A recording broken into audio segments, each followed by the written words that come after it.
Die boodskap, Eksodus hoofstuk 19. Die Israeliete kom by Sinaiberg aan. Die Israeliete het van Rafidim af verder getrek.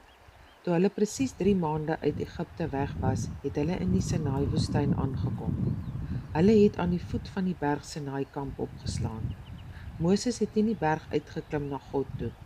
Die Here het bo van die berg af met hom gepraat en vir hom gesê: Jy moet vir die nageslag van Jakob gaan sê, aan die Israeliete hierdie boodskap oordra.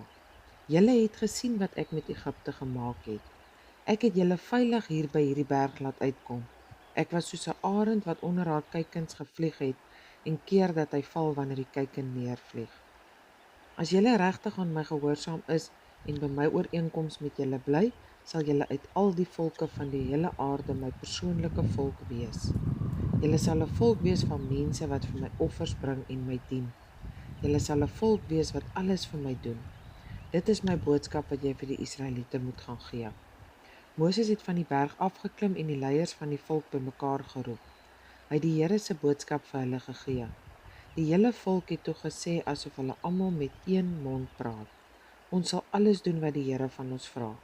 Moses het teruggegaan en vir die Here gaan sê wat hulle reaksie was. Die Here gaan sy volk ontmoet.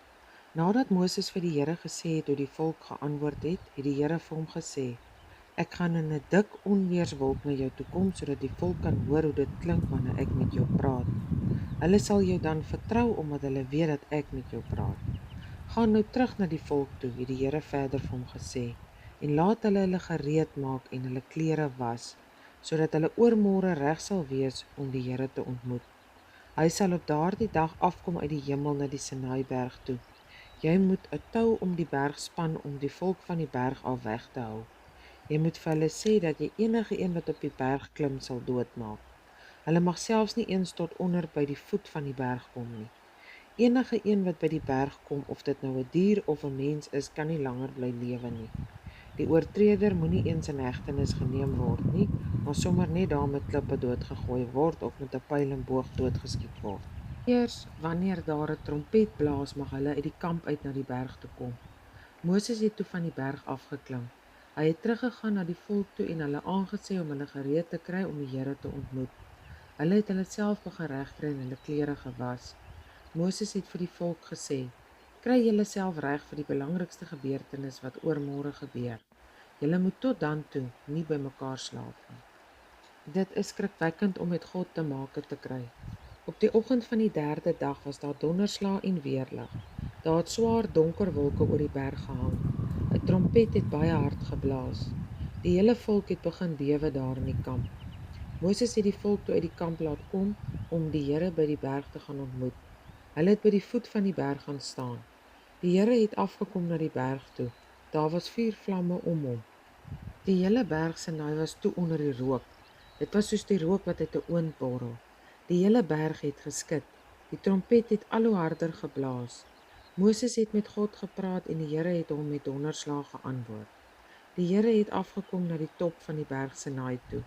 Hy het vir Moses geroep om op te klim boontoe.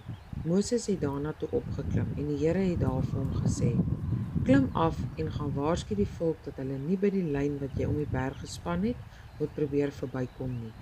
Hulle moet nie kom probeer kyk hoe die Here lyk nie. Almal wat die lyn probeer verbykom sal dood neerval.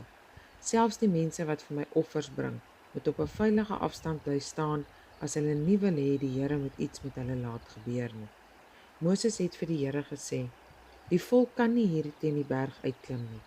U het ons tog self gewaarsku om dit af te sper, omdat dit die plek is wat vir u eenkant gehou word. Goed, sê die Here vir Moses.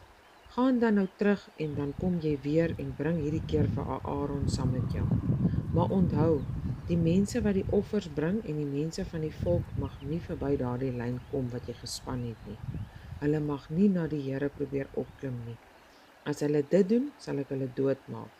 Moses het toe na die volk toe afgeklim en hulle gaan waarsku.